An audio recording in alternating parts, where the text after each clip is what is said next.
నీకు పెళ్ళైన తర్వాత శ్యామనితో, డైరెక్టర్ విజయభాస్కర్ గారి డాటర్తో, మన సర్కిల్లో కానీ లేకపోతే నీకు తెలిసిన వాళ్ళు కానీ, అరే వాడికి ఒక పాయింట్ దొరికిందిరా, అక్కడి నుంచి వాడు కష్టపడగలడు ఇంకా, అంటే established director is your father in law. So మనకి అలాంటి హోప్ లేదు, ఇక్కడ నుంచి శివ ఎదిగిపోతాడు, ఇక్కడ నుంచి కాంటాక్ట్స్ అన్ని వచ్చేస్తాయి, అన్ని నీ ముందుకు వచ్చేసి నువ్వు జస్ట్ ఇంకి పింకి పాంకి అలా చూస్ చేసుకుంటావు అనుకున్నారు. Reality is not that. నువ్వు పల్లి పరిగెట్టావు, నీ అంటే ఎక్స్పెక్ట్ చేసినట్టు కాదు. నీకు తెలుసు అసలు ఈ విషయం జనాలు ఎట్లా ఎక్స్పెక్ట్ చేస్తారు, ఇంకేముంది అక్కడి నుంచి కెరియర్ సెట్ అయిపోద్ది వీడి అనుకున్న వాళ్ళు ఎప్పుడు అనుకుంటారు. అది కామన్, అది అసలు దాన్ని నేను అవాయిడ్ చేయలేను. అంటే అలా అనుకోవడంలో తప్పులేదులే, ఎవరిని తప్పుపడుతుంది, ఏది తప్పు కాదు. నేనే అనుకుంటాను మేబీ ఎవరన్నా పెద్దోళ్ళు ఎవరన్నా డైరెక్టర్ వేరే అక్కడ పెళ్లి చేసుకున్నా కూడా ఎందుకు నేనే వేరే రకంగా ఆలోచిస్తానేమో. నేను జనాలు ఆలోచన తప్పే ఉంది, జనాలు ఆలోచించడంలో, ఫ్రెండ్స్ ఆలోచించడంలో, ఫిల్మ్ సర్కిల్ ఆలోచన తప్పే లేదు. బట్ ఏ రోజు నా స్వార్థం కోసం ఒక అమ్మాయిని అట్లా పెళ్లి నేనైతే పెళ్లి చేసుకోలేదు. నేను నా ఒపీనియన్ చెప్తున్నాను. నేను జనాలు అనుకుంటారు, నా పర్సనల్ ఒపీనియన్ ఏంటంటే నేను రోజు స్వార్థం కోసం అమ్మాయిని పెళ్లి చేసుకోలేదు, డైరెక్టర్ కూతురిని పెళ్లి చేసుకోలేదు. తెలియదు కూడా కదా నాకు, స్టోరీ సగం దూరం వరకు తెలియదు, 3 నెలల వరకు తెలియదు. ఇంటికి పారిపోవడం, ఏ రోజు స్వార్థం కోసం అయితే పెళ్లి చేసుకోలేదు. మనస్ఫూర్తిగా అమ్మాయిని ఇష్టపడ్డాను, ఆ అమ్మాయిని చక్కగా పెళ్లి చేసుకున్నాను. సో నా లైఫ్లో ఒక మేజర్ మంచి ప్లస్ ఏంటంటే నా వైఫే. అంటే నన్ను ఎక్కువ గ్రూమ్ చేసింది. తను ఇట్లా మాట్లాడాలి, కొంచెం బాగా కనిపించాలి, యూ షుడ్ లుక్ గుడ్.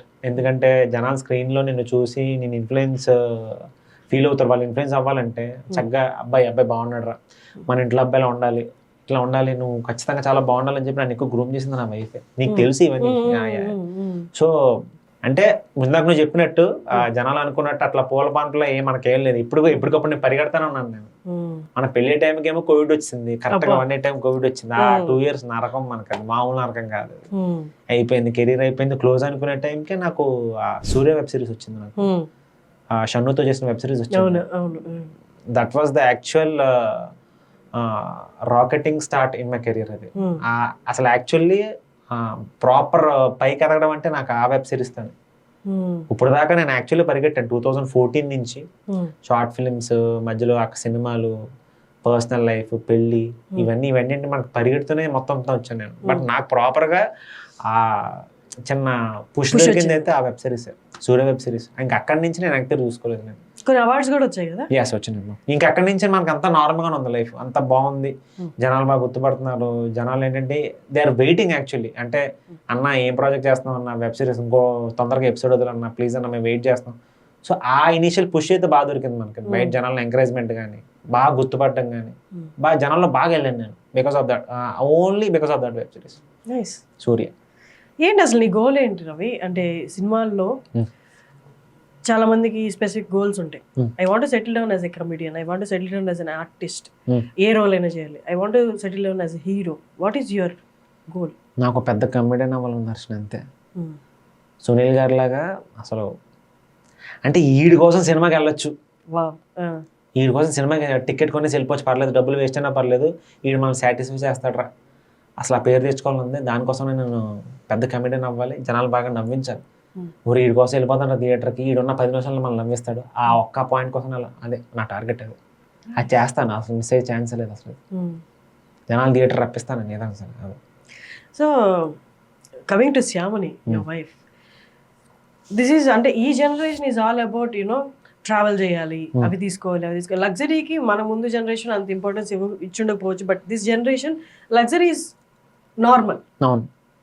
ఒక ట్రిప్కి వెళ్ళడం ఈజ్ నార్మల్, అంటే ఒక మంచి కార్ కొనుక్కోవడం ఈజ్ నార్మల్, బేసిక్ నెసెసిటీలోకి వచ్చేసి.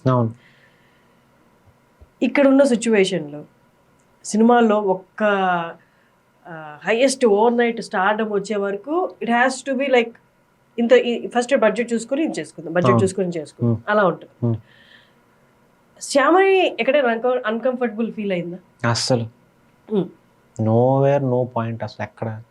తను ఎలా అంటే ఎంత ఉంటే అంతలో బతుకుతుంది. ఏ రోజు నాకు ఇది కావాలి అని ఇప్పటికైతే అడగలేదు. ఇప్పుడు ఈ రోజు వరకు, ఇప్పుడు కూడా, ఈ క్షణం వరకు కూడా, నేను ఇప్పుడు ఇంటి నుంచే వచ్చాను, ఈ క్షణం వరకు నాకు ఇది కావాలి, నాకు ఇదే కావాలి అని ఏ రోజు అడిగింది లేదు.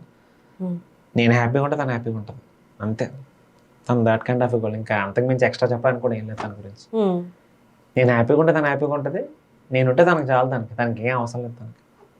కానీ శ్యామని బ్రాటప్ ఇస్ డిఫరెంట్. Complete. తన సర్కిల్ డిఫరెంట్. డైరెక్టర్, మదర్ అడిగింది చేసి పెడుతుంది. అవును. అలాంటప్పుడు ఇంత అడ్జస్టింగ్ అనేది అసలు అమ్మాయిలు ఎలా ఎక్స్పెక్ట్ చేశారు? ఫాదర్ అంతే అండి. ఆయన ఎలా ఉన్నా కూడా is two down to earth. ఎంత ఉన్నా కూడా మంచిగా బతకడం ఆయనకి ఇష్టం. మన క్యారెక్టర్, ప్రాపర్ క్యారెక్టర్, ఆ క్యారెక్టర్ పెళ్ళికి వచ్చింది బికాస్ ఆఫ్ పేరెంట్స్. వాళ్ళు అలా ఉన్నారు కాబట్టి పిల్లంతా బాగుంది కాబట్టి నేను బాగున్నాను అంతే. కరెక్ట్. యా. పర్సనల్ లైఫ్ అనేది డిస్టర్బ్ అయితే యాజ్ ఎన్ చాలా యాక్టర్ చాలా దారుణంగా ఉంటుంది. కెమెరాలో అమ్మో ఏమీ చేయలేము మనం. నిజం చెప్తున్నాను, నువ్వు చెప్పింది కరెక్ట్. ప్రొఫెషనల్లో మనం బాగుండాలంటే ఇంట్లో మన ఇల్లు బాగుండాలి. ఇల్లు బాగుంటేనే ప్రొఫెషన్ బాగుంటుంది, లేకపోతే అవుట్ మటాష్. కానీ పెళ్లి అనేది బీయింగ్ ఇన్ దిస్ ఫీల్డ్ చాలా మంది వద్దనే అనుకుంటారు. అన్సర్టనిటీ, మనం పడుతున్న అన్సర్టనిటీని మనం ప్రేమించిన వాళ్ళకి ఎందుకు పాస్ చేయడం వల్ల దాంతోనే చాలా మంది సాక్రిఫైస్ చేస్తుంటారు. పెళ్లి వద్దని కాదు, వద్దని కదా. అవునవును. డేర్ చేసినప్పుడు పెళ్లికి చేసుకుందాం అన్నప్పుడు ఆలోచించావా? భయం వేసింది యాక్చువల్లీ. ఎందుకు భయం? ఏం లేదుగా మనకు ఆ టైంకి. అసలు ఆ టైంకి అది జీరో. వామ్మో, అసలు ఎంత దారుణం అంటే అంత దారుణం. మా నాన్న ఏంటి, మా నాన్న ఆనందం ఏంటి, వీడి కనీసం పెళ్ళి అవుతుందని. ఒరే ప్రొఫెషన్ మాట దేవుడు ఎరుగురా బాబు, జీవితంలో ఎప్పుడైనా సెటిల్ అవ్వచ్చు, చచ్చే వరకు నువ్వు సెటిల్ అవ్వచ్చు నువ్వు. ఎందుకంటే ఈ సెటిల్మెంట్ అనేది ఒక ఎండింగ్ ఉండదు దీనికి. మనం చచ్చే వరకు మనిషి పరిగెడతానే ఉంటాడు, ఏదో ఒకటి పనికో లేకపోతే తినడం కోసం ఏదో పరిగెడతానే ఉంటాడు. కానీ పెళ్ళి అనేది ఒక పీరియడ్లోనే అవుతుంది. పెళ్ళికి అనేది ఒక పీరియడ్ ఉంటుంది. మా నాన్న ఎక్కువ ఇది నమ్మినట్టు ఉన్నాడు. ట్రూ. అది నాకు చాలా నవ్వు వచ్చింది. రే ముందు నువ్వు పెళ్లి చేసుకోవాలి బాబు, నీకు లేకపోతే పెళ్ళి అవుతుంది ఫస్ట్. నీకు అసలు నీకు పెళ్ళి అవ్వదనే అనుకున్నాను నేను. పెళ్ళి అవ్వడం అంటే చాలా గొప్ప, మహాతల్లి దండం పెట్టాలి అసలు నేను చేసుకుంటాను కదా. బట్ అది చాలా వైజ్ వర్డ్స్ మీ నాన్న చెప్పేది. అవును. సెటిల్మెంట్ అనేది లైఫ్ లాంగ్ అవుతూనే ఉంటాం. ఏది సెటిల్మెంట్, ఎప్పుడు సెటిల్మెంట్? 10th చదవడమే ఫైనల్ అన్నారు, 10th మార్క్స్ వస్తే ఫైనల్ అన్నారు, తర్వాత ఇంటర్ అన్నారు, ఇంజనీరింగ్ అన్నారు, జాబ్ అన్నారు. జాబ్ తర్వాత అసలు ఇదంతా లైఫ్ కాదని చెప్పి ఇంకెక్కడికో వచ్చాము. ఏది సెటిల్మెంట్, ఎక్కడ సెటిల్మెంట్? ఎక్కడ దానికి అసలు ఎండ్ ఉండదు దానికి. మా నాన్న అసలు నిజంగా నాకు ఎప్పుడు అనిపిస్తూ ఉంటుందా, ఒరే ఆ పిల్ల పెళ్లి చేసుకుందంటే చాలా అదృష్టవంతుడు రా నువ్వు. అసలు అంత మంచి నిన్ను కోరుకొని నీ గురించి తెలుసుకుని, లేకపోతే నువ్వు నీ క్యారెక్టర్ అంతా తెలుసుకుని చాలా అదృష్టం. పెళ్లి చేసుకో, ఏం ఆలోచించుకో. డబ్బు కాదురా పెళ్ళి అంటే, అది వేరు. మీ ఇద్దరి మధ్యన అండర్స్టాండింగ్, అది అర్థం చేసుకోగల ఒక భార్య ఉన్నప్పుడు నీతో నేను ఎలాంటి సిచ్యువేషన్లో ఉంటానని చెప్పి అమ్మాయి దొరకడం నిజంగా నీ అదృష్టం. ముందు పెళ్లి చేసుకోవడం, తర్వాత చూద్దాం చెప్తే అట్లా పెళ్ళి అవ్వడం. ఈ అమ్మాయి ఏంటంటే అసలు నువ్వేం బాధపడకు, నువ్వేం టెన్షన్ పడకు, ఎలాంటి సిచ్యువేషన్లో ఉన్నా నీకు నేను తోడుంటాను అలా చెప్పే అమ్మాను. కాబట్టి ఈరోజు చక్కగా ఈరోజు చప్పటి కొట్టుకుని తిరుగుతాను హ్యాపీగా. అంటే కైండ్ ఆఫ్ మైండ్ సెట్ ఉండడం అనేది ఈ జనరేషన్లో, ఫాస్ట్ పేస్ జనరేషన్లో కూడా అమ్మాయి అదృష్టం, నీ అదృష్టం. అండ్ టు బి ఫ్రాంక్, శ్యామని కూడా చాలా అదృష్టవంతురాలు.